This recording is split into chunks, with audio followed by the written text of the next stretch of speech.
देखिए, बहुत ही दुर्भाग्यपूर्ण परिस्थिति है ये। दिल्ली में एक आयोजन होता है, एआई समिट होती है, जिसमें अनेकों देशों के राष्ट्राध्यक्ष आते हैं, अनेकों देशों के मंत्री आते हैं, बहुत बड़े स्केल पर उसमें पार्टिसिपेशन होता है। और उस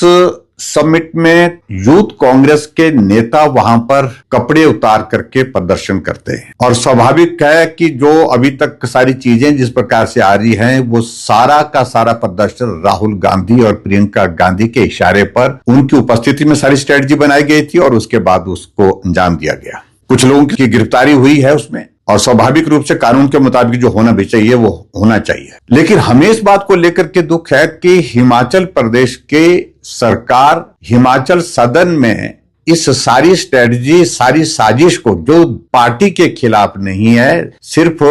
किसी व्यक्ति के खिलाफ नहीं है, पूरे देश के खिलाफ, उस साजिश में यूथ कांग्रेस के लोगों की शरण स्थली हिमाचल सदन बनी हुई। और मुख्यमंत्री स्वयं अपने आप वहां पर मौजूद होकर के वहां अपने आप उपस्थित थे उस दिन वहां पर, और वहीं वो लोग भी दूसरे कमरे में बैठ करके स्ट्रेटजी बना रहे थे। दिल्ली पुलिस ने वहां पर कार्रवाई करनी चाहिए, लेकिन उसमें दखल दिया गया। और हिमाचल सदन, दिल्ली की बात तो छोड़िए, अब तो यहां तक स्थिति आ गई कि हिमाचल प्रदेश सरकार के संरक्षण में, और बताया जा रहा है कि कांग्रेस पार्टी के एक नेता और एक चुने हुए प्रतिनिधि की गाड़ी में सरकारी अमले के साथ जो लोग उस सारी समिट को डिस्टर्ब करने के लिए, वहां पर प्रदर्शन करने के लिए वो यूथ कांग्रेस के लोग वहां पर आए थे और वहां से भागे, उनको हिमाचल प्रदेश में प्रवेश किया और हिमाचल प्रदेश में भी रोहडू में पहुंचाया, ताकि वहां पर उनको सरकारी संरक्षण जो है मेहमान नवाजी के साथ जो है पूरा दिया जा सके। आज जो जानकारी हमको मिली कि दिल्ली पुलिस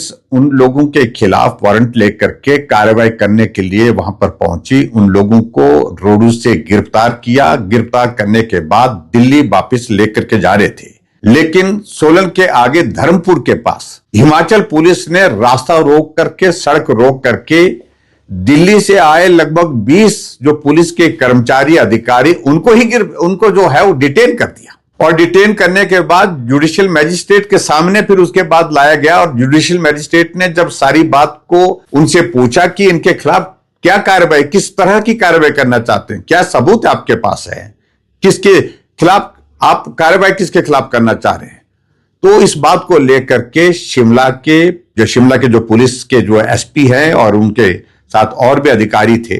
वो अपना पक्ष रखने की स्थिति में नहीं हो पाए। और ऐसी सूरत में मैं सिर्फ इतना ही कहना चाह रहा हूं कि हिमाचल के नहीं है, उसके बावजूद भी गलत कामों में, गलत तरीके से जिस तरह से प्रदर्शन किया, उसमें उनको संरक्षण देने के लिए हिमाचल प्रदेश में पहुंचाना, ये अपने आप में एक बहुत ही निंदनीय कार्य जो है हिमाचल प्रदेश की सरकार ने किया है, मुख्यमंत्री ने किया है। प्रदर्शन होते रहते हैं, लोकतांत्रिक व्यवस्था के अनुरूप होते हैं, लेकिन अंतर्राष्ट्रीय स्तर पर भारत की छवि को तहस नहस करने के लिए जिस प्रकार से कांग्रेस का नेतृत्व आमदा हुआ है, ये सचमुच में बहुत ही दुर्भाग्यपूर्ण है। और दिल्ली की पुलिस सीधा केंद्र सरकार के अधीन आती है, गृह मंत्रालय के अधीन आती है। उस पुलिस को हिमाचल प्रदेश में कार्रवाई करने से रोकना,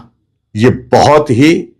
ही और भी दुर्भाग्यपूर्ण स्थिति मैं समझता हूं आज के इस दौर में हमको देखने को मिल रही है। आगे बढ़कर के मैं अगर बात कहूं, इंटरस्टेट ऑपरेशन जब होते हैं तो लोकल पुलिस की रिस्पॉन्सिबिलिटी बढ़ती है, नियम के अनुसार, कानून के अनुसार, कि जो पुलिस आती है उनके साथ कोऑपरेशन करना, उनके साथ कोऑपरेट करना। ये पहली बार हम देख रहे हैं कि हिमाचल प्रदेश की सरकार के मुख्यमंत्री के कहने पर दिल्ली की पुलिस को, हिमाचल की पुलिस ने जो है उनको गिरफ्तार करने की कोशिश की, उनको डिटेन तो किया ही किया, लेकिन उसके बावजूद फजीहत हुई है पूरे हिमाचल प्रदेश की इस तरह से कि गलत तरीके से, गैर कानूनी तरीके से जो प्रदर्शन किया गया, जहां देश के खिलाफ एक तरह का प्रदर्शन, देश के विरोध एक तरह का वो प्रदर्शन किया गया है। ऐसे लोगों को हिमाचल प्रदेश में शरण देना ये बहुत ही निंदनीय है। मैं कड़े शब्दों में निंदा करता हूं, और निश्चित रूप से कानून के मुताबिक ऐसे लोगों, जिन लोगों ने सारी चीज को इस तरह से